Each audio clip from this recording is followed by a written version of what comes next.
Here in Kiev in recent days, the Maidan, or Independence Square, has turned into a full-scale war zone. More clashes in Ukraine's capital, Kiev.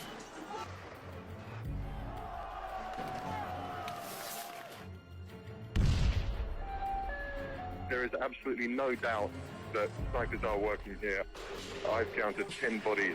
Мы и сегодня не знаем, кто стрелял в людей. Это проблема. Now on the brink of a civil war. At least 70 dead so far, and the death toll rising.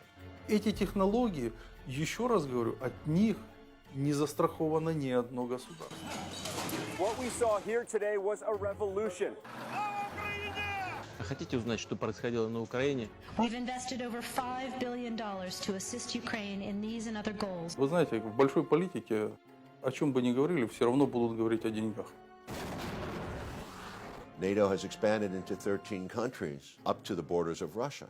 13 countries. The focus has to be on not allowing this crisis to turn into hot war between Ukraine and Russia. Эта тема очень опасная. Это тема войны. Сегодня спокойно никто не должен себя чувствовать.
Ukraine.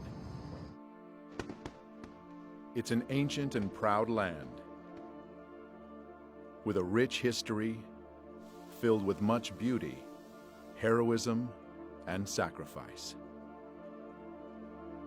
Ukraine is a borderland, a place where East meets West.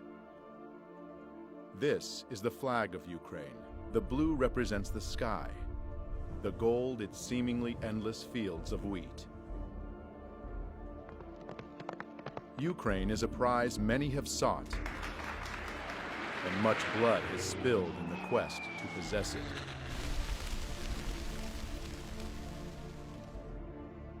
Ukraine has been the pathway for Western powers as they attempted to conquer the East in World War I and World War II.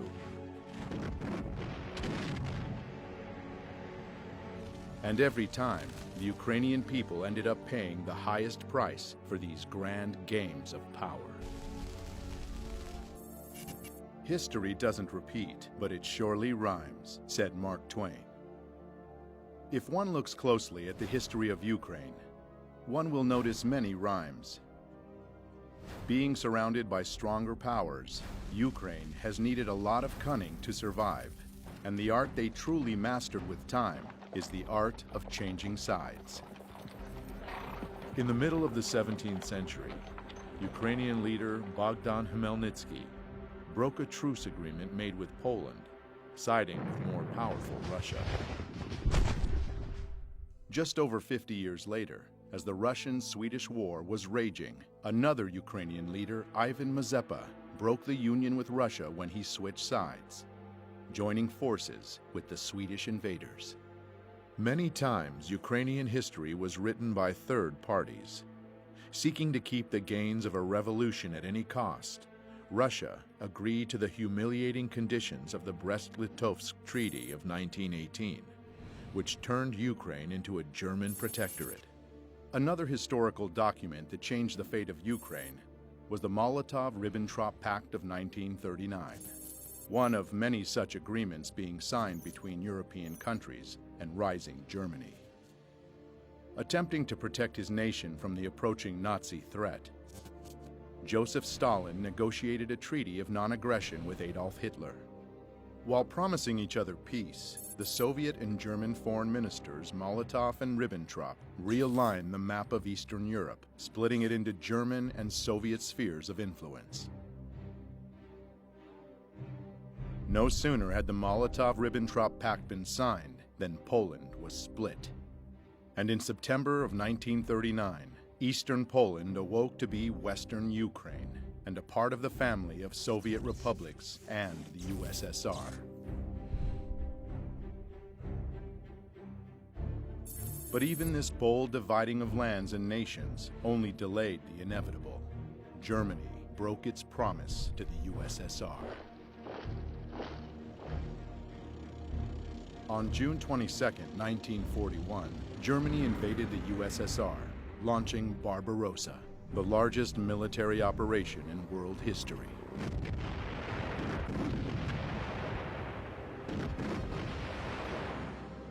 Barbarossa was aiming for St. Petersburg, Moscow, and Kiev, Ukraine, three destinations of major significance.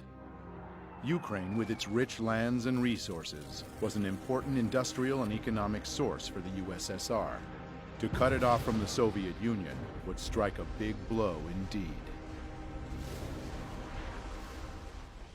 For most of the Soviet Union, the Second World War was about fighting the invaders of their land.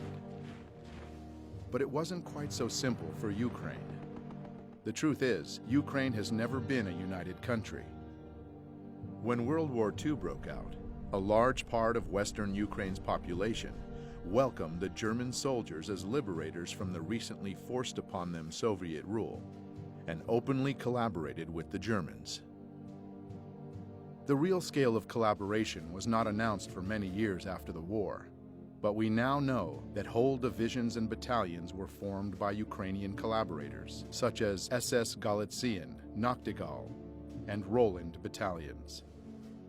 Just in the beginning of the war, more than 80,000 people from Galician region voluntarily enrolled into Division SS Galician in a month and a half, notorious for their extreme cruelty towards the Polish, Jewish, and Russian people on the territory of Ukraine.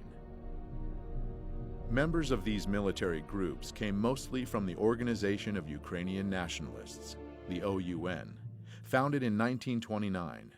This organization had an ultimate goal of creating an ethnically pure, independent Ukraine, and considered terror an acceptable tool for achieving their ends. Their official flag was black and red, land and blood. It will remain in Ukraine's history long after the OUN will cease to exist. In early 1940, the most radical nationalistic part of the Organization of Ukrainian Nationalists got its own leader, Stepan Bandera. Severely anti-Semitic and anti-communist, he proclaimed an independent Ukraine in 1941. His German allies frowned upon such an act of self-will, and it landed him in prison for nearly all the Second World War. Not participating in the events physically, Bandera still managed to successfully spread his ideology. Many independent historians estimate that the OUN militia exterminated from 150 to 200,000 Jews on Ukrainian territory occupied by the Germans by the end of 1941.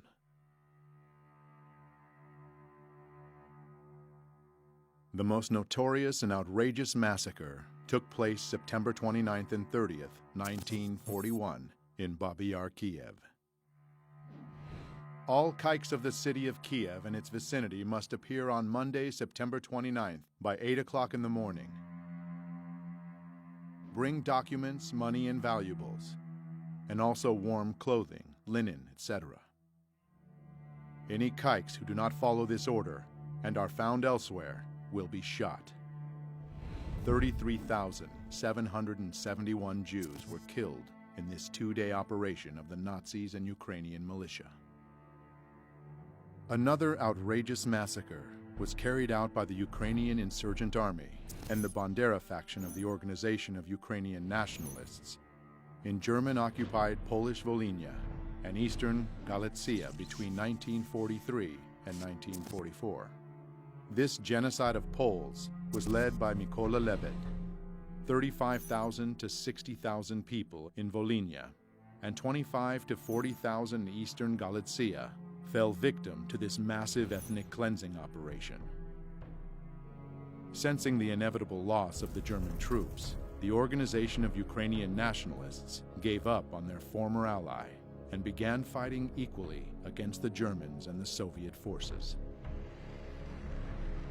In January 1943, USSR troops started pushing the Nazis back, liberating one part of Ukraine after another. Western Ukraine was the last Ukrainian region held by the Germans, finally being liberated in October of 1944. Bandera's bands continued to wage their guerrilla war against the Soviet regime, carrying out bloody raids on Ukrainian villages and towns, and leaving behind chaos and casualties. This war went on until the middle of the 1950s, when the last collaborators were either detained or fled the country. On May 7, 1945, Germany unconditionally surrendered to the Allies. Ukraine remained a part of the Soviet Union. The peace after the Second World War was short-lived. The United States and the Soviet Union, nations who allied together along with England to defeat the Nazis, tragically became foes as the Cold War began.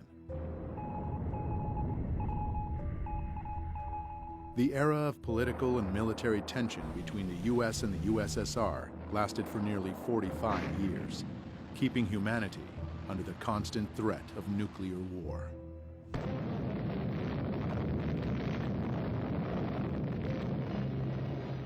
In this battle, the United States never lost sight of Ukraine's importance. U.S. intelligence kept a close eye on Ukrainian nationalist organizations as a possible source of counterintelligence against the Soviet Union. CIA documents that just recently have been declassified show strong ties between U.S. intelligence and Ukrainian nationalists since 1946. From the CIA agency report, it is clear that they were not mistaken about the nature of Ukrainian nationalist organizations or their leader, Stepan Bandera himself. According to an OSS report of September 1945, Bandera had earned a fierce reputation for conducting a reign of terror during World War II. After the Second World War, Bandera and other Ukrainian Nazi leaders fled to Europe, where the CIA helped them hide. The CIA later informed the Immigration and Naturalization Service that it had concealed Stefan Bandera and other Ukrainians from the Soviets. The operations involving Ukrainians continued for many years. The Nuremberg trials of 1945 and 1946 brought the political, economic, and military leaders of fascist Germany to justice and revealed to the world the monstrous face of Nazism and the crimes they committed. But the Ukrainian Nazis were spared the same fate, and some were even granted indulgences by the CIA. By 1954, the agency excused the illegal activities of the OUN security branch in the name of Cold War necessity. In 1949, Mykola Lebed, the man responsible for the massacres in Volhynia, was moved to the United States, where he died in 1989 without ever being investigated or pursued as a war criminal. The CIA moved to protect Ukrainian nationalist leader Mykola Lebed from criminal investigation by the Immigration and Naturalization Service in 1952. Perhaps Bandera lost his use to the US, or maybe KGB agents outsmarted the CIA. But in 1959, Stepan Bandera, the leader of the Ukrainian nationalists, was killed in Munich, where he was hiding under the name of Stefan Popel. It would be fair to say that Bandera became a major symbol of Ukrainian nationalism by sheer chance, for he was neither its only leader nor its most powerful one. Dmytro Dontsov was the father of the far-right totalitarian doctrine in Ukraine. Andriy Melnik was the leader of another faction of the OUN. Roman Shuhevich was the general of the Ukrainian insurgent army, and others contributed greatly to the movement. Bandera's dangerous ideology, suppressed by the communist authorities but supported by external forces, never really died. The seeds of Ukrainian nationalism were passed from generation to generation. Unfortunately, it was just a matter of time before they would once again blossom. In 1954, Ukraine's territory was expanded even more when Nikita Khrushchev, the leader of the USSR and a Ukrainian himself, generously gave the Crimean region to Ukraine. Historians would argue about the legitimacy of this transfer for many years to come, and 60 years after Khrushchev's gift, dramatic new events would take place in Crimea. The eyes of the world are on Ukraine as the crisis in Crimea continues. Dozens of heavily armed men seized government buildings in Crimea. Should Ukraine just shrug its shoulders and say, okay, Crimea, it's lost? And the old arguments would heat up once again.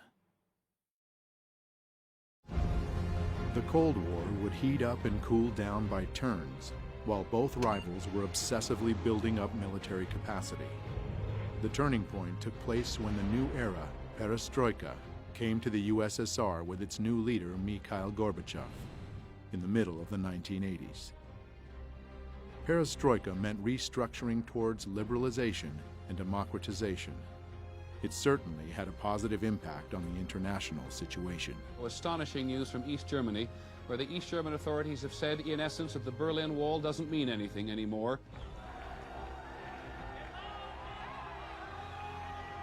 But inside the USSR, the weakening of Kremlin control had different consequences. In Ukraine, a nationalistic political organization, Narodny Ruch, or People's Movement, emerged in 1989 due to this new openness. They advocated for independence of Ukraine from the USSR and became an incubator for leaders of Ukrainian neo-Nazism. In 1991, one of them, Oleg Tyagnybok, founded Svoboda, an openly radical nationalist party preaching the good old principles of Bandera. Вони готувалися і боролися з москалями, боролися з німцями, боролися з жидвою і з іншою нечистю, яка хотіла забрати в нас нашу українську державу. Purge Ukraine from the Jews and Russians, Ukraine for Ukrainians, and so on. His statements got him 5th place in the Simon Wiesenthal Center Top 10 Anti-Semitic World Leader Rankings of 2012. But also, sadly, attracted numerous followers.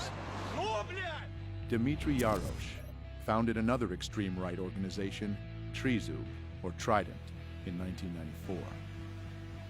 In April 2013, Yarosh became an assistant to a member of parliament from the opposition party Udar. Later that same year, he would become the leader of the most radical Ukrainian Nazi group, the Right Sector. Andriy Paruby would soon appear leading a whole army of ultra-nationalist warriors. And the torch marches would once again light up the streets of Ukrainian cities.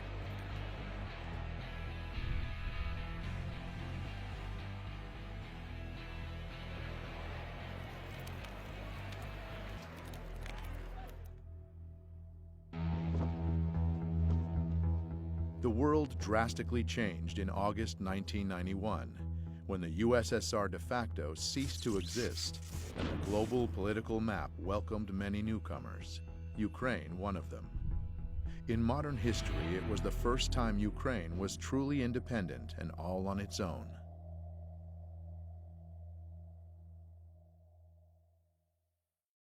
The red flag came down over the Kremlin tonight as President Gorbachev resigned and brought to an end 7 decades of communist rule in the Soviet Union. The years after the disintegration of the USSR became known as the Crazy 90s in all the post-Soviet territories. He's leaving behind 15 independent states which share only a disastrous economy and an uncertain future. After having been under a government-controlled economy, the free market dramatically changed the rules of the game. New businesses emerged instantly, and the first oligarchs were born overnight. The former country with no class division suddenly became stratified. the chosen few became rich, while the rest had to fight to survive. Сразу же после получения независимости началась еще более дикая приватизация и растаскивание имущества государственной собственности, понижение жизненного уровня населения сразу же после получения независимости. И причем, какие бы власти не меняли друг друга, для жизни рядового гражданина ничего не меняло. Там происходил просто систематический грабеж населения, грабеж граждан, грабеж украинского народа. И, конечно, люди уже устали от этого произвола, от этой совершенно сумасшедшей коррупции. The people's growing discontent made Ukraine more vulnerable to outside forces, and a new kind of warfare was launched, one not known before, the Color Revolutions. Demonstrators clashed with police, hundreds of thousands protesting the results of the election and calling for a new vote. Ukraine has had two color revolutions in its 24 years of independence. In 2004, crowds of people descended upon Kiev, marking the start of the Orange Revolution. At that time, Ukraine became once again a battlefield of two forces, the Russian and Western governments. The culmination of this conflict took place during the presidential elections in November of 2004. The two major candidates, Western-backed Viktor Yushchenko and Russian-leaning Viktor Yanukovych, almost equally shared the votes of Ukrainians. By the way, calling Viktor Yushchenko Western-backed is not an exaggeration. His wife, Katerina Yushchenko, is a former U.S. State Department official and worked in the White House during the Reagan administration. The division was along geographic lines. Traditionally, Russian Eastern Ukraine voted for Yanukovych, while Western Ukraine chose Yushchenko. By the announced result, Viktor Yushchenko lost to Viktor Yanukovych, but thousands of people didn't agree with it, and they came to the central square of Kiev on the 22nd of November. The situation received wide news coverage. The country's election commission ignored reports of fraud, declaring Kremlin-backed Viktor Yanukovych the winner. International politicians, such as former General Secretary of NATO, Javier Solana, became frequent guests in Kiev, initiating negotiations between parties. And I hope very much the goodwill of everybody will be able to overcome this difficulty. The results of the negotiations, however, were often reached only on paper. Thus, Yushchenko never told the supporters to stop blocking government buildings in central Kiev. Therefore, these non-violent and very orange protests lasted for a month, during which time the previous election results were annulled, marred by massive corruption, and new elections were announced. An important nuance: just 3 months before, Viktor Yushchenko became a victim to a mysterious and still unsolved poisoning. But it didn't prevent him from winning in the new election. Though, as we shall soon see, there was much more than just the people's will that led to this victory. This peaceful revolution and its leader were warmly welcomed by the international community. But the euphoria didn't last long. Yushchenko's government completely failed with reforms and lost its chance to establish democracy, instead descending into infighting. Viktor Yushchenko was not re-elected for a second term, but at the end of his presidency, he had the time to make one last gift to his supporters from Western Ukraine. На завершення я хочу сказати про те, що чекали мільйони українських патріотів і багато років. Я підписав указ за незламність духу, відстоюванні національної ідеї, виявлені героїзм і самопожертву в боротьбі за незалежну українську державу. Постановляю присвоїти звання Герой України з удостоєнням ордена держави Бандері Степану Андрійовичу. Слава Україні! The hero status of Stepan Bandera was short-lived. In 2010, Viktor Yanukovych was elected president. This time, the international community had no doubts about the legitimacy of the elections. In January 2011, Viktor Yanukovych repealed the hero title of Bandera. Almost 4 years into his presidency, though, Another revolution shook Ukraine. Unfortunately, this one was anything but peaceful.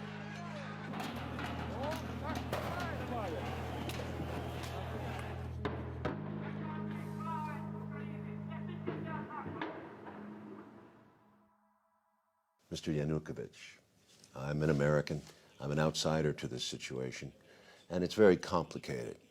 But I would like, as a filmmaker, just to jump into the action and go to those moments in November 2013. You're president of the Ukraine. You've been president for 3 years at this point. The country is in bad economic shape, very bad. You have a trade agreement with Russia, and now you're seeking to make a better agreement with the EU, with the European Union, and you are negotiating. Can you bring me to that moment and what you're thinking? Действительно, это был очень сложный период времени для Украины, и нам нужно было найти решение проблем в 2013 году. Поэтому у нас было два партнера. Прежде всего, мы рассчитывали на Международный валютный фонд. Но Международный валютный фонд на протяжении года, когда мы вели переговоры, нам предлагал неприемлемые для нас варианты решений. Значительное поднятие тарифов для населения, прежде всего на энергоносители и на газ, то есть значительный рост расходов населения, при том, что доходы оставались прежние. Мы на это не пошли. Мы предложили другие варианты решения вопросов. Мы получили официальный отказ Международного валютного фонда в ноябре 2013 года. Оставалась Россия. Россия нам сказала, что мы готовы с вами работать как партнеры, если вы учтете наши интересы. Того, что экономика Украины и России зарождалась как единая экономика, сложились абсолютно уникальные, особые экономические отношения. Рынки в России были полностью открыты для украинских товаров, а при этом наши границы с Украиной таможенные полностью раскрыты. Таким образом, Евросоюз как бы заходил со всеми своими товарами на нашу территорию без всяких переговоров. И когда мы начали считать балансы, мы увидели, что соглашение, которое подготовлено Европой для Украины, требует больших экономических расходов, компенсаций потерь, а Европа компенсаций не предлагает. При том, что российский рынок при этом для Украины частично сокращался или прокрывался. Сказали, конечно, если Украина решила так поступить, это ее выбор, и мы уважаем этот выбор. Но мы не должны этот выбор оплачивать. Наши переговоры с Европой не увенчались успехом. Поэтому на этом пути мы предложили сделать паузу. Violent clashes erupted in the Ukrainian capital Kiev as more than 100,000 people protested against a government decision to delay an association deal with the EU. Vitaly, you were Minister of Interior Affairs for the Ukraine during this period, and you were Chief of Police, essentially, of the country. Can you tell me your version of what happened from November protests through February protests? Мы располагали информацией, что протестные акции в любом случае массово планируются и начнутся в 2015 году. Но оппозиция воспользовалась тем фактом, что в начале Кабинет министров, а затем и президент приняли решение временно отложить подписание ассоциации с Европейским Союзом.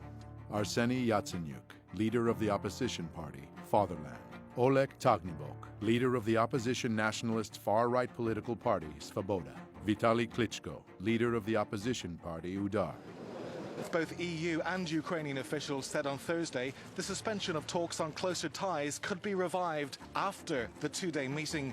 But officials said the deal was off the table for now. Expected more.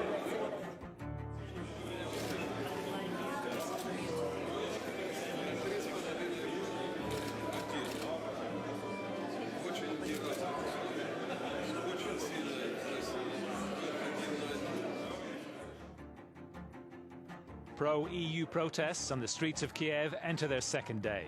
The crowd of around 1,000 protesters were joined by the leader of the opposition, the reigning world boxing champion Vitaly Klitschko. He called on the demonstrators to maintain pressure on the government after it decided not to sign a major trade deal with the EU. You go back to Kiev the next day after the meeting with Merkel, and protests are up, am I right? Can you take me through that period?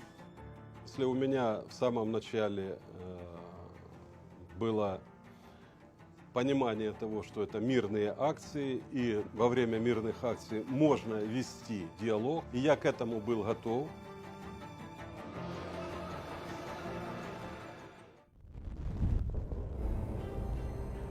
И говоря о протестах ноября-февраля, необходимо обязательно учитывать динамику их развития, которая происходила на Украине заранее до того. Огромное количество общественных организаций, которые финансировались из-за рубежа, огромное количество журналистов, работающих на гранты.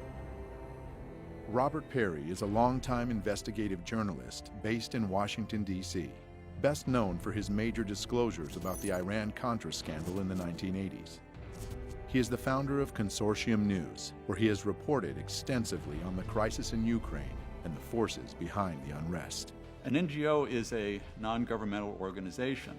Now, many NGOs are quite legitimate. They represent good causes. Maybe they help people in a country feed or deal with water problems or deal with various kinds of social problems.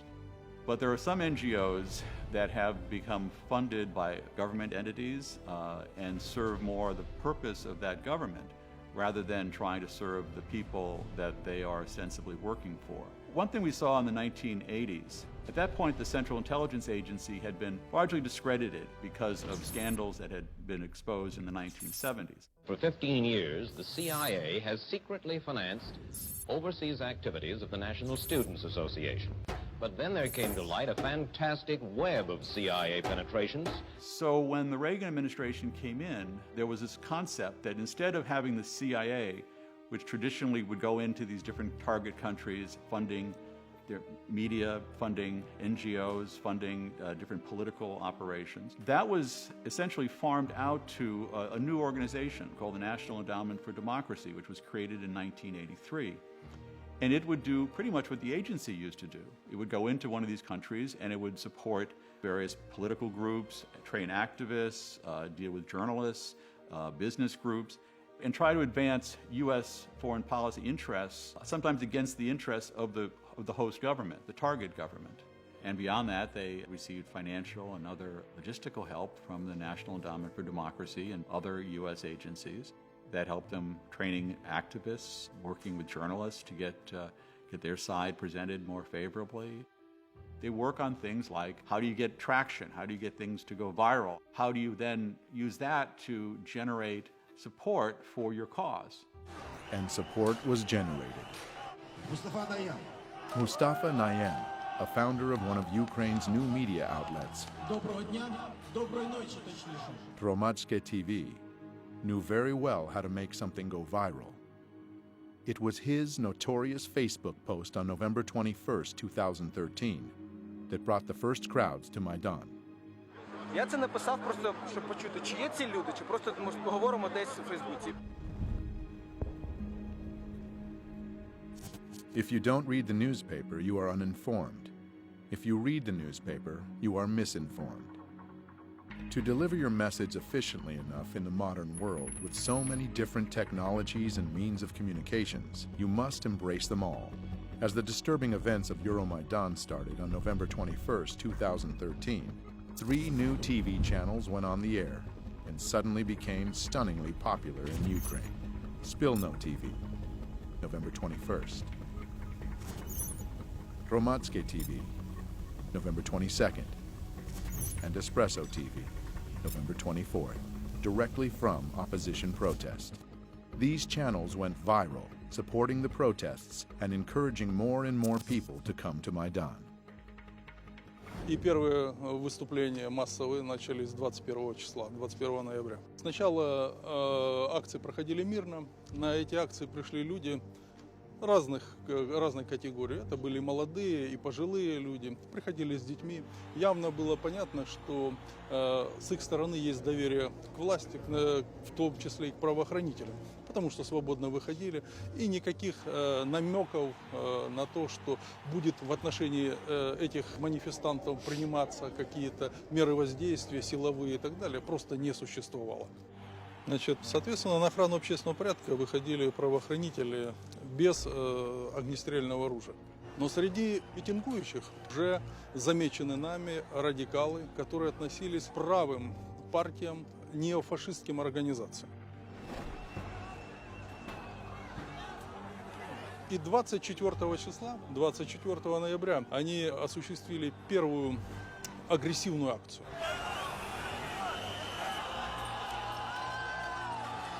24 числа первое было нападение на кабинет министров. И первое нападение на сотрудников правоохранителей, которые охраняли. Второе нападение на правоохранителей службы безопасности Украины произошло 25 числа. Затем небезызвестные события 30 числа. November 30th of 2013 became the first turning point of Euromaidan, and one of its most reported and mysterious events. Я тогда немножко расскажу, как видел эти события я. Был звонок мне от Попова, глава администрации города Киева. Он говорил, что давайте сегодня мы хотели бы завозить оборудование для новогодней елки на площадь. Я ему объяснил, что до тех пор, пока люди находятся на площади, то этого делать нельзя. В районе часа ночи, когда массовые люди начали расходиться, разъезжаться, я поговорил по телефону с руководителем службы безопасности Украины и спросил его точку зрения по развитию событий. Он сказал, я считаю, что, слава богу, все закончилось. Вся информация идет о том, что все закончилось. Потому что фактически с 21 числа, я в кабинете просто жил и спал какое-то время, может быть, 2 часа в сутки удавалось поспать. Около 3 часов ночи я приехал тоже к себе домой. Завел часы на 6:30 утра, включил телевизор сразу же, когда проснулся. Он у меня был настроен на 5-й канал. И 5-й канал демонстрирует большое количество скорой помощи. И там побитые люди. After riot, police attacked peaceful protesters with clubs. Happened in the early hours. The eyewitnesses that were there said that the police did use truncheons. Меня, честно говоря, пробил просто холодный пот. Моя первая реакция на то, что Майдан пострадал от действий полиции, была мгновенной. Нужно было расследовать, кто дал приказ разгонять митингующих, применять к ним силу. Я был противник того, чтобы к митингующим применялась сила, нарушали права людей. Решений таких Попов самостоятельно принимать просто не мог. А кто для него был самый высокий руководитель? Для Попова был самый большой руководитель, это глава администрации. Сергей Владимирович Левочкин. Coincidentally, Sergei Lovochkin is a close associate to many U.S. politicians.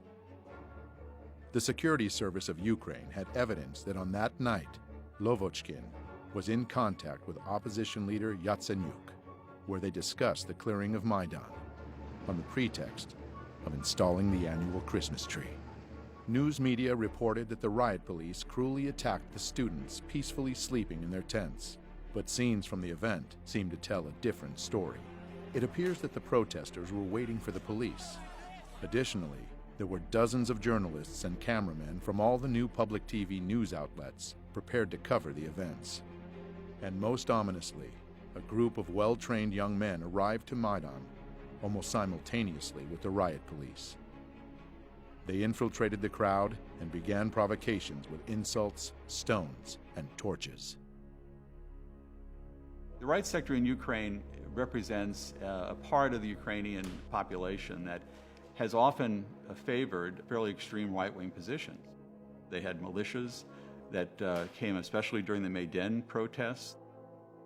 There were groups that were being shipped into Kiev where they would provide the muscle, in effect, for the demonstrations. So the demonstrations went from being relatively peaceful political protests to being increasingly violent.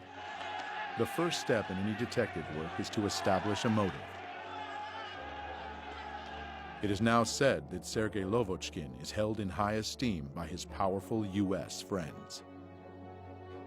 Outraged by what was reported in the news, the Ukrainian people came out in force on the next day to vent their anger with the police actions. The violence started to take off when? Фактически жесткие противоправные действия начались уже в декабре 2013 года. События, которые проходили в тот период в Киеве, они были очень радикальные. В них принимали неонацистские организации, молодые люди, которые были различными вооружены различными средствами. Металлические прутья, биты. В том числе использовалась техника, например, дорожно-строительная, грейдерами, и они грейдерами наезжали на работников правоохранительных органов, на милицию, которая защищала и не давала захватить правительственные здания и здания администрации президента. Как президент мог такой неуправляемой толпе выйти и с кем говорить? Технологии, которые применялись в тот период времени, они были заранее спланированы. As veiled and masked as the color revolutions can be, an attentive viewer can see subtle patterns and similarities revealing their true nature. To make crowds act as one obedient group, they have to be united at the unconscious level. The masterminds of color revolutions know this well and have perfected the art. Symbolism is one of the most powerful tools to achieve this end. Revolutionary political organizations with surprisingly similar names and even more similar logos have appeared time and again, almost as omens marking the countries that would be hit by the colored plague next. They are often described as being aware and active, when they're actually trained and radical. They are the ones who take the first shot, literal and metaphorical, to transform the peaceful protests into full-blown coups d'etats. Their fingerprints can be found everywhere on the map of the color revolutions. Using all the experience of past generations, simple but effective tools like catchy sing-alongs and chanting are employed. Well known for exciting the crowd and creating a group identity, they depersonalize individuals and make them easier to manipulate.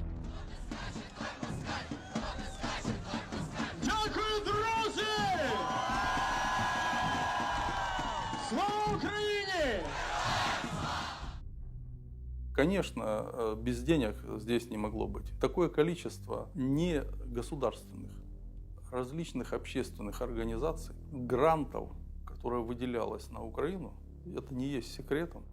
Incidentally, one such organization, Hromadske TV, received generous donations from the Dutch and U.S. embassies, as well as from the Renaissance Foundation, an NGO founded by George Soros. I set up a foundation in Ukraine before Ukraine became independent of Russia. And the foundation has been functioning ever since. And it played an important part in events now. I like criticism, but it must be my way. Did you see any evidence of U.S. involvement? Did you feel their presence from the U.S.? Очень частыми гостями были представители Соединенных Штатов, конгрессмены, были госпожа Нуланд, приезжала очень часто, у нас были с ней дискуссии. Но после этих дискуссий она шла на Майдан и поддерживала протестующих. И обвиняла правоохранительные органы, применялась чрезмерно сила. На самом деле эти все месседжи мы видели на Майдане.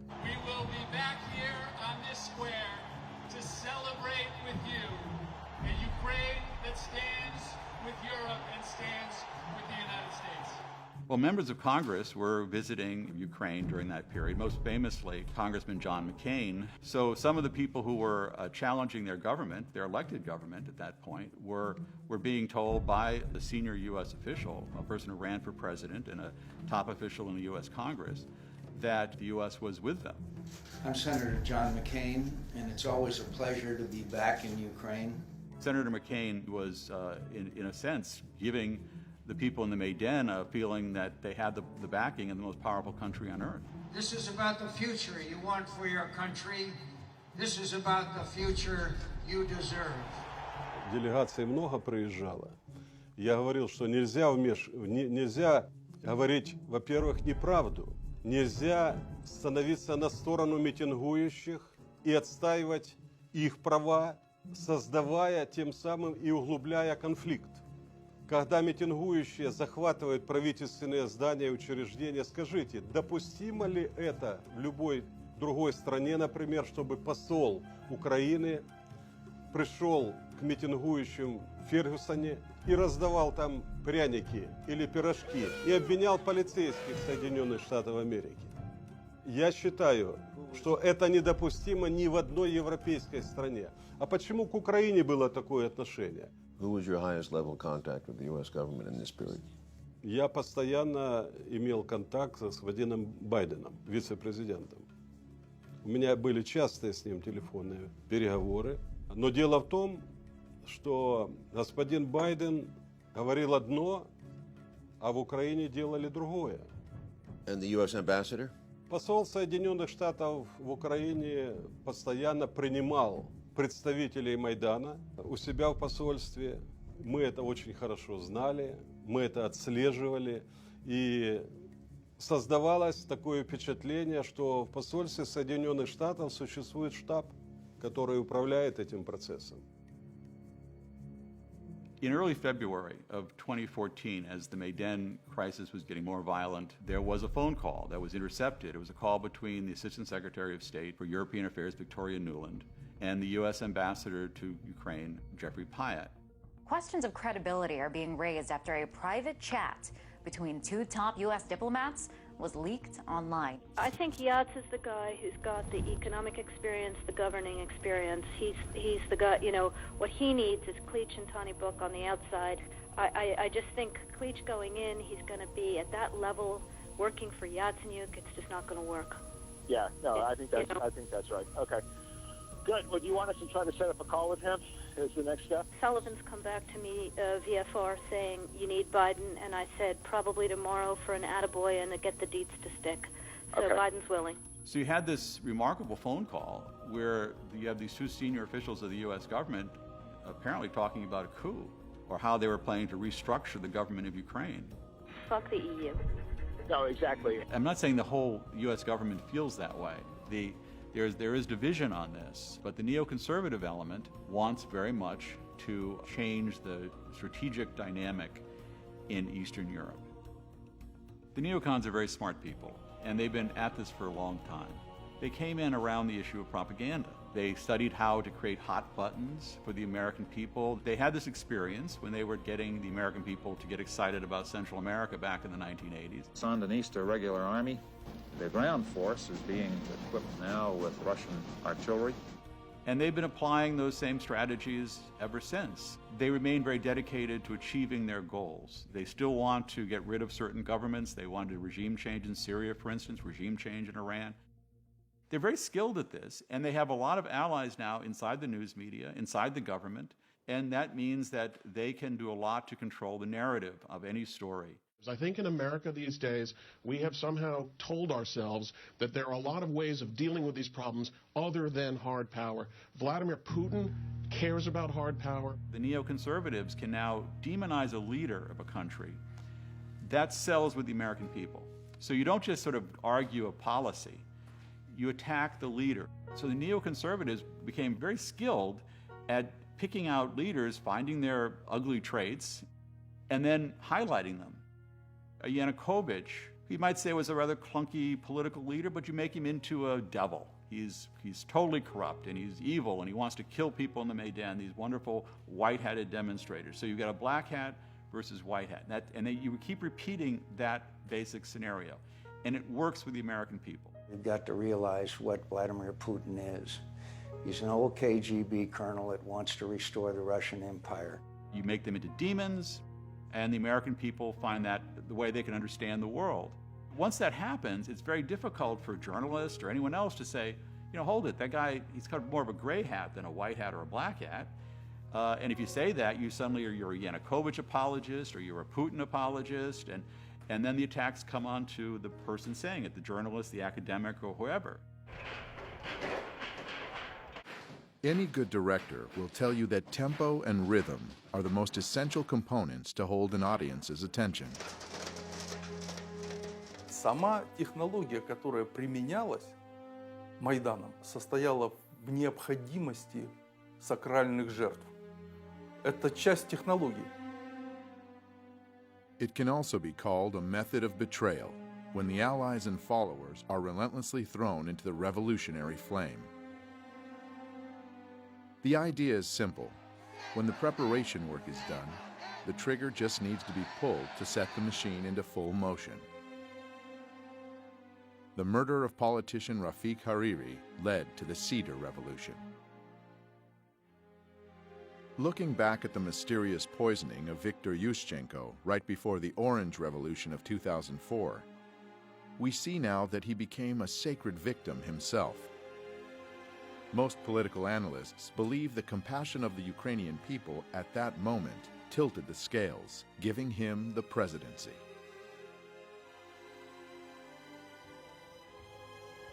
The number of victims among the protesters during Euromaidan totaled over 100. They are called the Heavenly Hundred. All the sacred victims were immediately mythologized. The beating of students on November 30th, 2013 was the obvious trigger of Euromaidan. Those who sent trained provocateurs to the square very well realized that peaceful protesters were the ones who would get hurt the most. It's hard to keep protests going for months on end. Tensions subside and people inevitably get tired. Holidays are also a big danger for revolutionary masterminds. People want to be home with their families and friends, and one needs to get inventive to keep people in a cold tent city.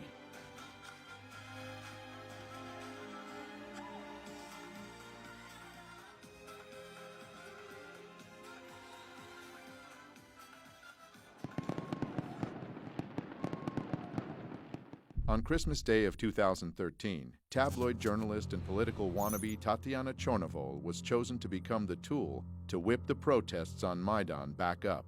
A civic activist and journalist known for investigating corruption among senior officials was beaten outside Ukraine's capital on Christmas.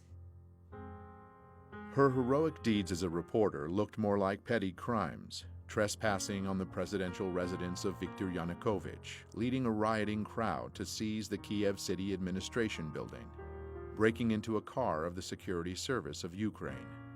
It looked like Tatiana was more interested in making news than reporting it, and gaining name recognition that could be turned into votes for her struggling political career in the opposition party Fatherland. She gave the world media a Christmas present in 2013, when she was cruelly beaten by unknown assailants on the road. Despite the fact that in just 3 days all the suspects were arrested and confessed to beating Tatiana during a road rage incident, world media kept insisting upon the political background of the crime. Instantaneously, Tatiana became a heroic martyr uniting people around her image. The beating coming amid political turmoil in Ukraine. This has drawn a protest. Euromaidan was once again center stage, and Tatiana, in less than 2 months after the assault, she was already healthy enough to attack the office of Party of Regions, the party of Viktor Yanukovych. Звідти виїжджали ті машини, які били мене. Тобто не те, що навіть гніздо цієї злочинної мафіозної влади, а ескадрони смерті теж керуються звідси. One of the staff members, 65-year-old IT specialist Vladimir Zakharov, was killed during the attack. So, where is Tatiana now? Well, she finally got her position of power in the new government. 1 month later, the time for another act in the play came. Armenian-Ukrainian protester Sergei Nigoyan, was one of the first to arrive at Maidan. He wasn't radical or violent, but instead naive and full of hope. Watching Sergei read a patriotic poem is like watching a casting tape for the role of a sacred victim. Борітеся, поборете, вам Бог помагає. За вас правда, за вас слава і воля святая. Unfortunately, Sergei got the part. Betrayed by his brothers in arms, this video would eventually go viral after Sergei was killed early in the morning of January 22nd, 2014. The circumstances of his death remain unknown to this day. Even though the whole area of protests was heavily filmed at that time, there were no records or witnesses to help the investigation, and his body was moved immediately from the scene of the crime. Sergei became the first killed martyr of Euromaidan, and in a heartbeat, the police officers were appointed as his killers. Almost 2 years later, the official investigation would still deliver no results. Now, it is widely believed that Nigoyan's murder was staged by provocateurs to escalate the conflict.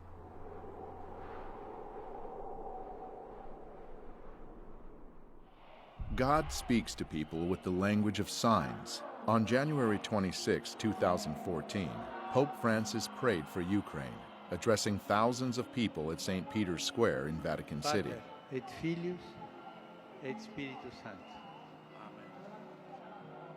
After the prayer, 2 white doves were released from the papal window and were immediately attacked by a crow and seagull. Those who understand the language could easily read the meaning of this omen. Soon, great forces, the seagull and the crow, would be tearing apart 2 Slavic nations, the white doves. This omen gave hope to the Ukrainian people, saying that by God's will, the doves would be saved. But it also predicted severe hardship and many victims. The events which could enter into the history of the color revolutions as the most massive human sacrifice yet arrived right on schedule, 1 month later. For weeks, this European capital has been the scene of a violent uprising. Today, the bloodiest day yet. The protesters are pushing up towards the government district, armed here with Molotov cocktails, but we saw handguns and shotguns too. There are casualties on both sides. Well, she's just said that there are 6 dead people up there, not just injured, dead. They said they've been hit by snipers. 20 февраля начали расстреливать сотрудников милиции.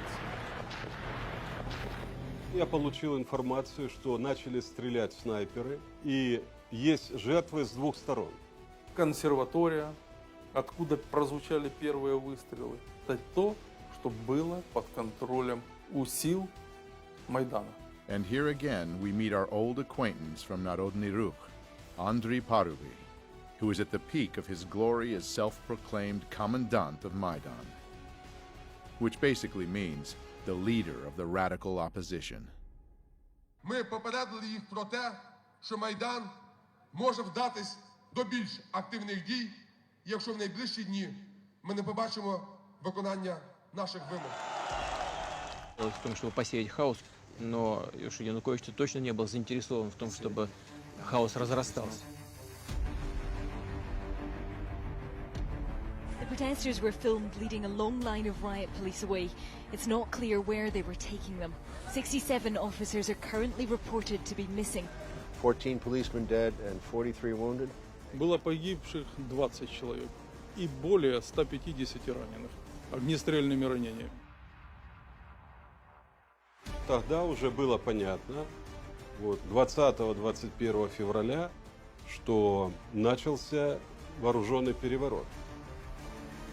Earlier, from inside the protest camp, the opposition leader Vitaly Klitschko urged his supporters to stay put. Each of you here should stay strong in spirit, he said, because we're not going anywhere. Мы вели в этот период времени переговоры с оппозицией и очень часто договаривались. Но, как я позже понял, что это была игра. Та часть, которая оппозиции, которая не принимала участие в переговорах, радикальная часть. Она не обращала внимания и никого не слушала. Они выполняли свою работу. Like in 2004 during the Orange Revolution, international leaders felt it necessary to intervene and bring both sides to the negotiating table. Приехали 3 министра иностранных дел европейских стран в Киев. Laurent Fabius, Frank-Walter Steinmeier, Radoslav Sikorski. Приняли участие во встрече президента Януковича и оппозиции. Договорились о том, что будут проведены досрочные выборы. Договорились о том, как будут строить отношения между оппозицией и президентом. The Ukrainian president and the leaders of the anti-government protests there have agreed on a truce. The truce was to give talks between President Yanukovych and the opposition a chance. Just like in 2004, the opposition, or at least its radical faction, the right sector, headed by Dmitry Yarosh, had no intention on fulfilling its part of the bargain. Ті домовленості, які досягнуті, не відповідають нашим з вами прагненням. Правий сектор не складе зброї. Правий сектор не зніме блокаду жодної з державних установ, поки не буде виконана найголовніша наша вимога – відставка Януковича. Я подписал такой протокол, но немного позже я понял, что какой бы протокол мы ни подписали, сценарий захвата власти и государственного переворота, он был запланирован и он был неизбежен. То есть фактически это не зависело от наших действий. The opposition leaders left saying they may have found a way to end the bloodshed, but they wanted to take the conclusions from their meeting to the people.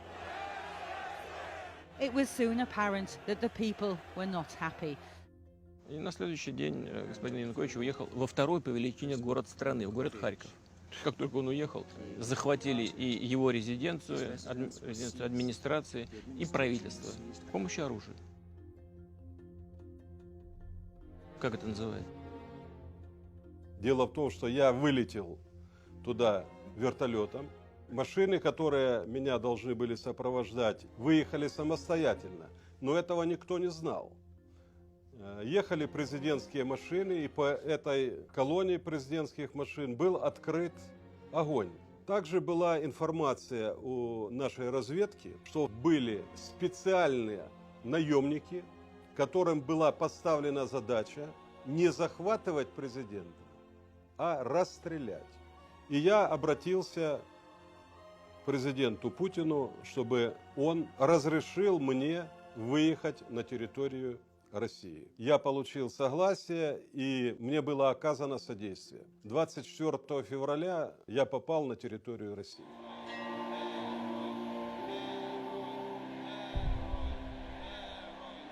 At the same time, Kiev was saying its last goodbyes to the victims of the massacre.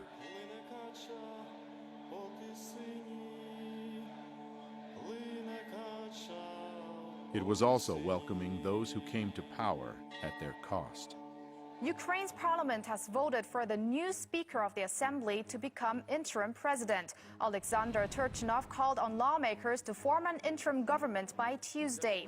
These latest developments follow the dismissal of President Viktor Yanukovych on Saturday. And they removed Yanukovych, not following the constitutional procedures for impeachment. Процедура импичмента не была соблюдена.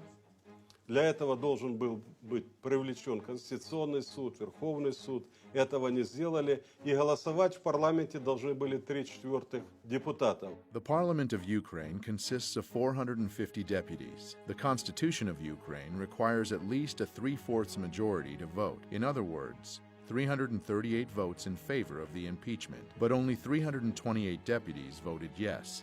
3/4 не проголосовали. The U.S. State Department almost immediately said this was a legitimate government, and that was part of this effort to get regime change. Instead of trying to find some way to revive the February 21st agreement, where maybe you could bring back Yanukovych in some titular way, that became not a possibility anymore. Then you had eastern Ukraine resisting, you had Crimea wanting to break away, and things rapidly escalated. Voters will decide Sunday whether they'll leave Ukraine and join Russia. The campaign with the slogan "Together with Russia" has the backing of Moscow. The Crimea situation, the referendum, is also happening during this period very quickly. Крымский референдум инициировали жители Крыма. Это была их реакция на попытки представителей Майдана устроить такой Майдан в Крыму. Это не секрет, что население Крыма всегда было пророссийски настроенным.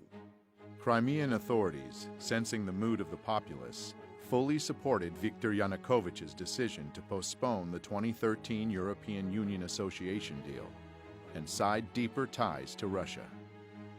As the events in Kiev took their course, Crimean authorities issued a declaration, putting into words the fears of its people. Based on the will of the Crimeans who elected us, we declare that we will not give Crimea to extremists and neo-Nazis seeking to seize power in Ukraine at the cost of the blood of the country and its citizens. After the regime change in Kiev, rumors began spreading in Crimea that the new authorities would be merciless to those that opposed them. Слава Україні! This led to the pro-Russian demonstrations rejecting the new government in Kiev. On February 27th, the government buildings in the capital of Crimea were seized by pro-Russian protesters. The current Crimean government was dismissed, and the new leader, Sergei Aksyonov, was assigned as the leader of the Crimean Autonomous Republic. У них, конечно, надежда была, и они обращались к российскому руководству, чтобы их защитили. On March 16th, the Crimean referendum was held, and the people voted to leave Ukraine and enter the Russian Federation. The situation in Crimea is being presented as a Russian invasion. And again, nobody who looks at this seriously and looks at the poll numbers, some of the poll numbers done by the US government agencies themselves, showing that the people of Crimea preferred being part of Russia. In the US news media, it has all been presented as the Russians invaded, they then staged a sham election, with people with guns at their backs. Somehow they faked the ballot boxes to get 96% approval for rejoining Russia. The idea of a referendum in Crimea is just quite simply unconstitutional. It does raise questions on whether this vote really is free and fair, especially given the heavy military presence in Crimea right now, Errol. So that's how it's been sold to the American people. The reality is very different. The atmosphere here certainly is electric. Thousands of people who've gathered in the capital Crimean city of Simferopol. All of this following a referendum held last Sunday in which the majority of people here overwhelmingly voted in support of being reunited with Russia. Я бы хотел спросить, что такое демократия? Демократия – это политика, основанная на воле народа. Как выясняется воля народа? В современном мире с помощью голосования. Люди пришли свыше 90%, и свыше 90% проголосовали за присоединение к России. Нужно уважать выбор людей. Не подстраивать каждый раз под свои геополитические интересы, международное право и принципы демократии. У нас не было там никаких боевых действий. Там никто не стрелял. Никто никого не убивал. What is described in the West as a Russian invasion of Crimea is, in fact, the presence of Russian soldiers in Crimea. Can you clarify that? Российские солдаты в Крыму, как говорят, были испокон веков. Потому что база Черноморского флота была в Крыму. As long ago as 1804, Sevastopol's naval base became the main military port of the Russian Empire on the Black Sea. During the Second World War, the heroic defense of Sevastopol lasted almost a year and took hundreds of thousands of lives. Therefore, the naval base in Crimea has a legacy of historical pride for the Russian Black Sea Fleet, as well as being of huge strategic importance.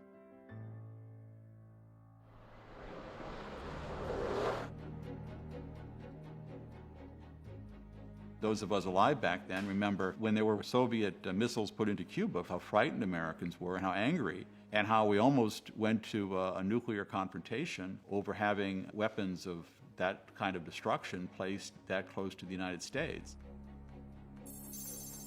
If the United States considers Cuba to be in its backyard, then Crimea lays at Russia's doorstep. The consequences of a U.S. seizure of the base or a NATO base? Очень тяжелые. Потому что сама по себе база ничего не значит. Но вот чтобы я хотел отметить один нюанс. Почему мы так остро реагируем на расширение НАТО? Нас беспокоит практика принятия решений. Я знаю, как принимаются. Когда страна становится членом НАТО, ей уже очень трудно сопротивляться давлению со стороны такой крупной страны, лидера НАТО, как США. И там легко может появиться все, что угодно.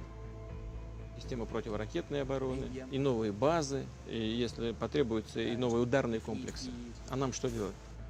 Мы должны в этой связи предпринимать контрмеры, то есть ставить под удар наших ракетных систем те объекты, которые, по нашему мнению, начинают нам угрожать. Ситуация напрягает. If we are attacked, we would certainly respond. Знаете, мне кажется, я не всегда понимаю логику наших партнеров. Иногда сталось впечатление, что нужно держать в повиновении и наладить дисциплину в своем собственном западном, так называемом, атлантическом лагере. Для этого нужен внешний враг. При всех опасениях Иран на это не очень тянет. I am concerned about the expansion of NATO. NATO has expanded into 13 countries, up to the borders of Russia. 13 countries. Эта тема очень опасная. Это тема войны. Вообще, война между Россией и Соединенными Штатами вообще это безумие.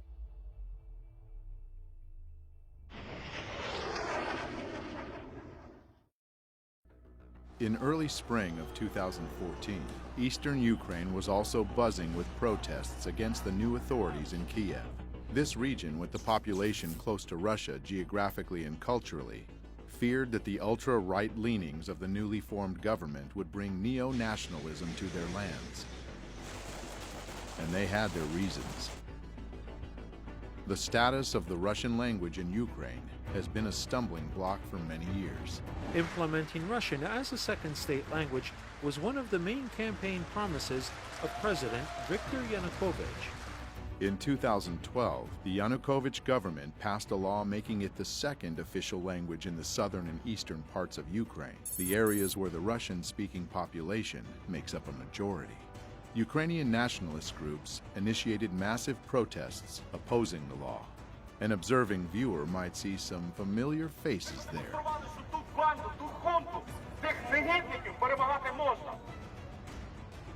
On February 23, 2014, the very next day after the regime change, the new government voted for an annulment of the official status of the Russian language. And even though later this decision was vetoed by the acting president, Alexander Turchinov, it still sent a message, and a powerful one.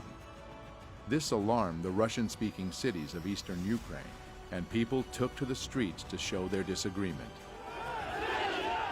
In response, pro-Maidan groups conducted their own demonstrations. When the two parties would meet, it was always tense, and eventually it led to tragedy. One person died and over 50 people were wounded in clashes during a pro-Russian march protesting the new government in Kiev. On April 6th, the Crimean scenario began repeating in eastern Ukraine, where protesters seized government buildings. And the next day, April 7th, they proclaimed Donetsk People's Republic. Kiev replied by announcing the beginning of an anti-terrorist operation in eastern Ukraine. By that time, the international media was screaming about a Russian invasion in Ukraine. Russia could now be on the verge of invading Ukraine. But strong words stayed only in the media. The Ukrainian authorities never announced a warlike situation. Why? IMF cannot give money to countries engaged in ongoing war. Petro Poroshenko. Вы знаете, в большой политике, о чем бы ни говорили, все равно будут говорить о деньгах. Too much money was already invested in Ukraine to stop halfway. We've invested over $5 billion to assist Ukraine in these and other goals that will ensure a secure and prosperous and democratic Ukraine. На развитие какой демократии тратились эти деньги? Как называли установление демократического режима? Я думаю, что это вот как раз тот режим, который сейчас насаждается на Донбассе. Obviously, the funds had to keep coming, and the conflict had to keep going, getting more and more bloody and deadly. Мы завалили все вместе. As parties from both sides were using more sophisticated and lethal weapons. Господин Турчинов, который фактически начал войну, он несет огромную ответственность за это. Он начал войну против собственного народа. Он послал войска в Донбасс. Они сделали то, чего не делал я. И они начали кровопролитие.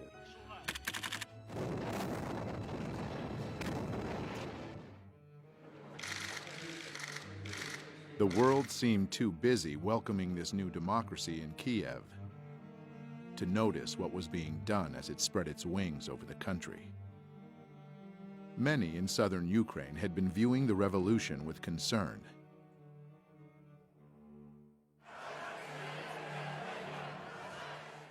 And an anti-Maidan movement formed in the city of Odessa in early January 2014. The protesters set up their camp in front of the Trade Union House, a building which would soon become a monument to a massacre of its own. It's difficult to overestimate the importance of Odessa. It is strategically located on the Black Sea, and it's Ukraine's largest seaport. It's not surprising that Ukraine's new authorities were watching the situation unfolding there with growing alarm. More and more of Odessa's people were joining the anti-Maidan movement at the same time as events in eastern Ukraine were heating up. The new Ukrainian government didn't have the power to wage war on too many fronts. If Odessa were to join the growing uprising in the eastern regions, it would seriously complicate the situation. This rebellion had to be extinguished immediately and at any cost, and that cost was high. On May 2nd, 2014, soccer fans flocked to the center of Odessa City for the Ukrainian championship match. Surprisingly, a great number of these fans who descended into Odessa just the night before also turned out to be fighters from the Maidan self-defense units, along with members of radical organizations from all parts of Ukraine.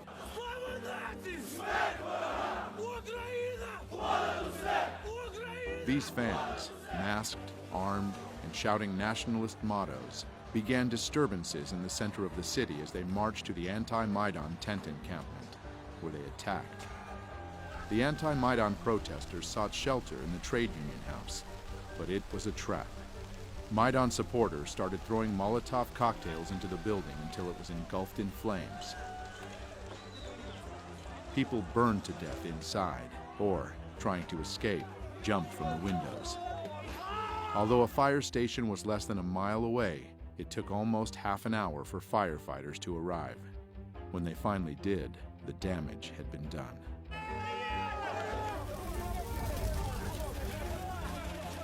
But here's an intriguing fact. Just a few days before those dreadful events, a messenger from Maidan, Andriy Perubi, made a visit to Odessa. It's an interesting coincidence that some of the people he met with in Odessa were seen at the scene that fateful day.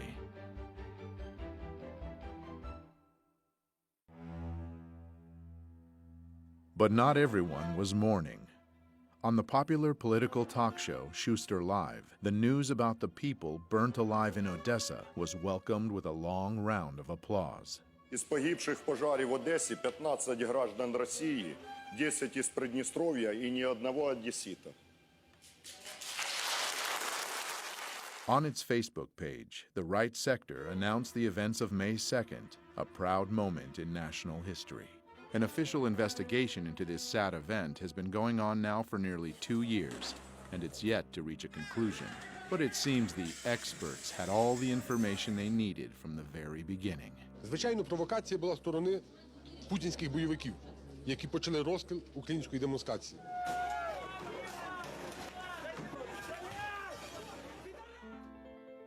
It looks like Odessa really is a very important piece of real estate, as it was honored with a very special new governor appointed on May 30th of 2015. Mikhail Saakashvili, an old friend of the United States and born and raised in Ukraine's neighboring country, Georgia. A little hoedown there in Georgia. A quick look at his biography gives one an understanding that he's been groomed for a special mission. Mr. Saakashvili received a U.S. State Department scholarship, and he worked for a New York law firm which represented the organization Kamara, a group that appeared earlier when we learned about the color revolutions. We are dealing with democratic, bloodless revolution. This is the Revolution of Roses, and this is Mikhail Saakashvili with Kamara, busy overthrowing the legitimately elected president, Eduard Shevardnadze. Remove the government by peaceful means. That's classics, you know, you're really European. Soon after the Rose Revolution blossomed fully, Georgia announced its intentions to join NATO and plant fresh NATO military bases in the fertile soil right on Russia's border. Never ever we will give our freedom and independence. Never ever will give any piece of our territory. Saakashvili's mission was accomplished, at least with his friends in NATO. The Georgian populace wasn't quite as happy, though. In 2007, they took to the streets to voice discontent, and Mr. Saakashvili responded with force. The people's discontent grew. Saakashvili's party lost parliamentary elections, and the opposition took control. He said this means that the parliamentary majority should set up a new government and me as the president, according to our constitution. Mikhail decided not to wait for the results of the president's election and fled the country in October 2013. In 2014, Saakashvili refused summons to appear in court as a witness in several criminal cases. Later that same year, he was accused of misuse of power and embezzlement. Saakashvili wound up in the U.S., and soon his friends in Washington found him a new assignment. Mikhail actively supported Maidan, and very soon was rewarded with a high position in the new Ukrainian government. First as the president's counselor, and then as the governor of Odessa. The day before taking this position, he renounced his citizenship to Georgia, the country of his birth, and became a Ukrainian citizen. Я навсегда останусь гордым гражданином моей гордой родины. Гордым гражданином моей гордой родины. As they say, the battle is worth the blood, both literally and figuratively. Я прекрасно знаю реальную цену реформ господина Саакашвили. Я прекрасно знаю то, что он на Украине на самом деле является частью проекта, который нужно осуществить Украине определенным силам. Jeffrey Payet, the U.S. ambassador to Ukraine, paid a visit to Saakashvili just a month after he took office in Odessa. That as long as the Oblast administration is delivering results on Ukraine, you are going to see a steady flow of embassy and Washington visitors coming here. The meeting was fruitful, and Jeffrey generous. No matter how well Saakashvili's job goes, it looks like he shouldn't be worried about his own finances. On his Facebook page, he posted an official document showing that the new governor of Odessa gets a pretty penny from Washington, almost $200,000 a year. For comparison, the governor of Maine gets $70,000 a year. So if Odessa became a new U.S. state, it would be at the top of the list. Mr. Saakashvili should feel right at home in his newly adopted country. He is best of friends with fellow color revolutionary leader Viktor Yushchenko, who's the godfather of his son. Губернатором Одесской области назначен бывший президент Саакашвили.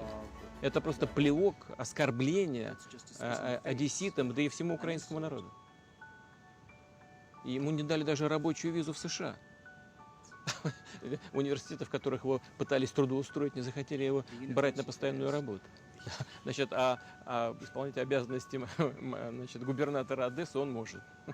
А что, нет порядочных, профессиональных и способных выполнять такую работу украинцев?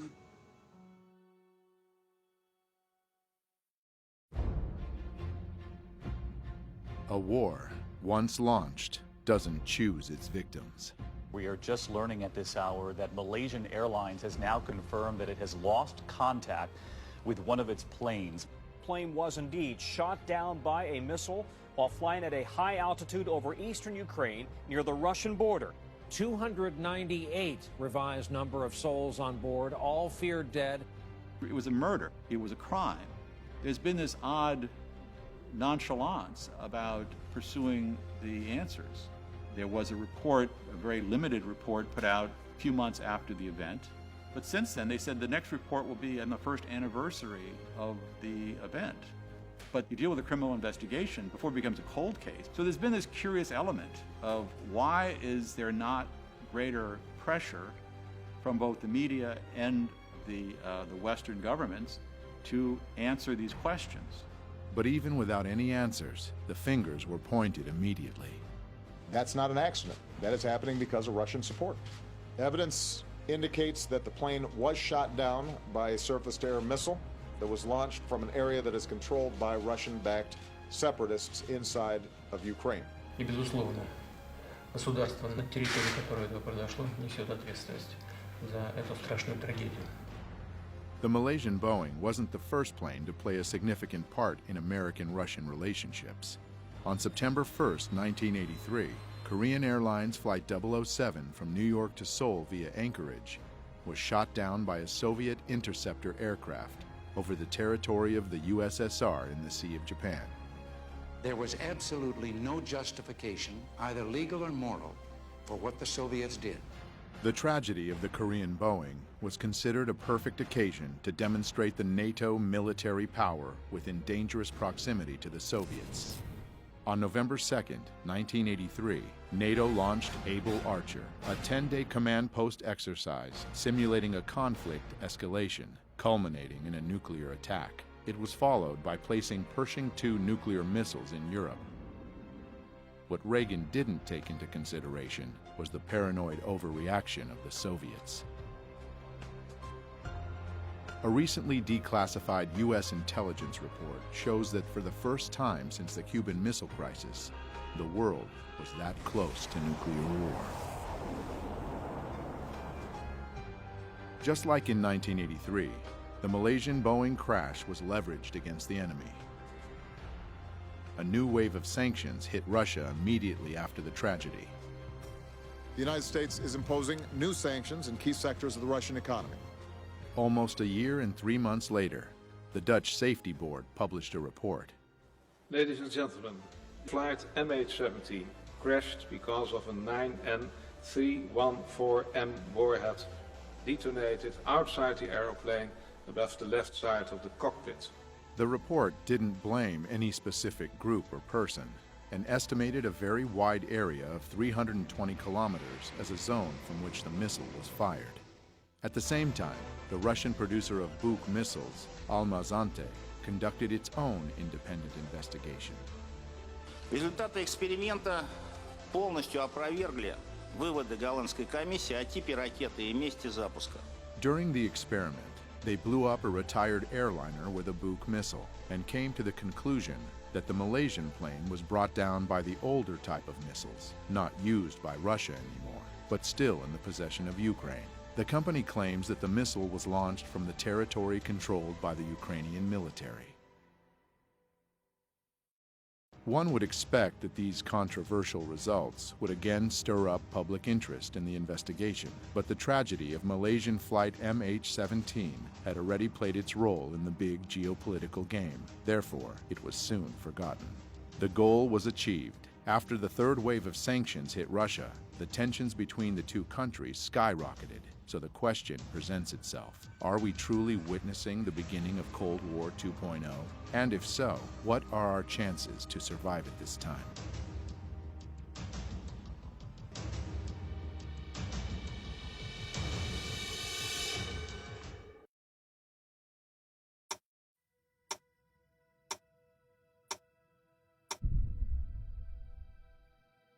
In 1947, the Bulletin of Atomic Scientists introduced the Doomsday Clock. It represents a countdown to global nuclear annihilation.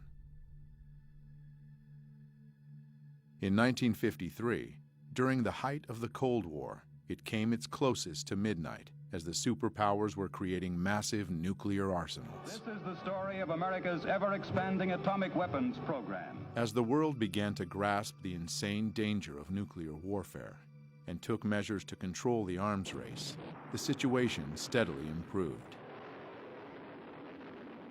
In 1991, the doomsday clock was at its furthest from midnight, 17 minutes. That time of hope was short-lived, though, as the world has become more and more unstable. But in 2015, the Bulletin of Atomic Scientists moved the clock to just 3 minutes to midnight. Today, unchecked climate change and a nuclear arms race resulting from modernization of huge arsenals pose extraordinary and undeniable threats to the continued existence of humanity. The United States and Russia have embarked on massive programs to modernize their nuclear arsenals, undermining existing nuclear weapons treaties.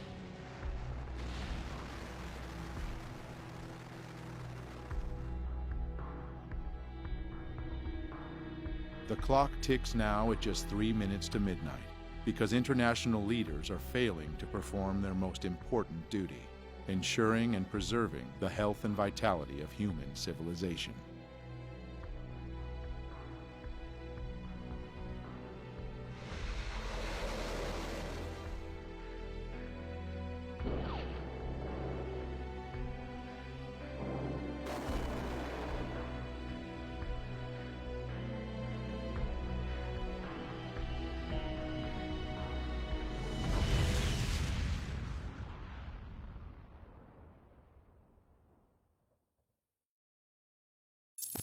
Patriotism is supporting your country all the time, and your government when it deserves it.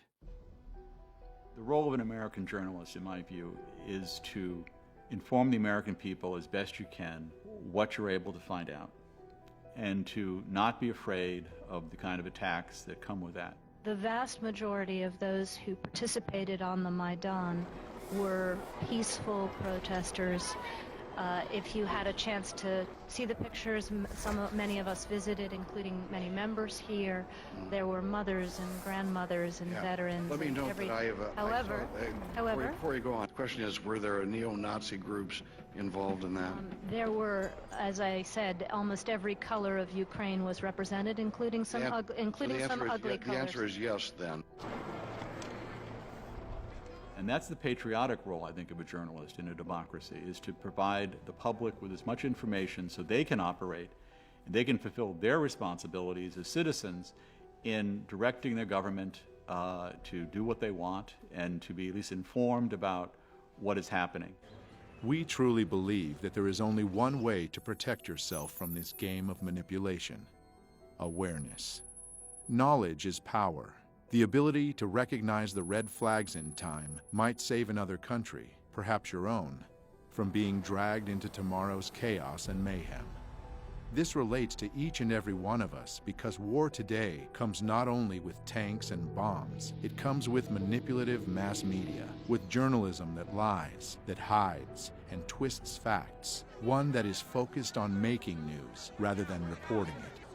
Я хочу верить, что на Украине, в конце концов, будет мир, на Украине будет правопорядок, на Украине будет действительно истинная демократия. Я надеюсь на хороший исход для Украины.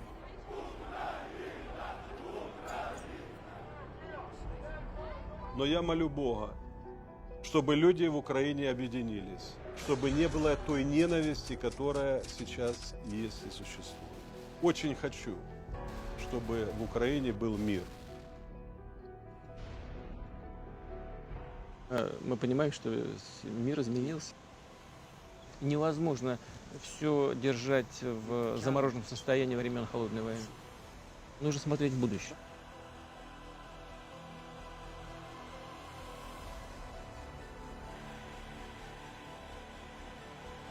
Many times in our film, we've shown the spiral of history.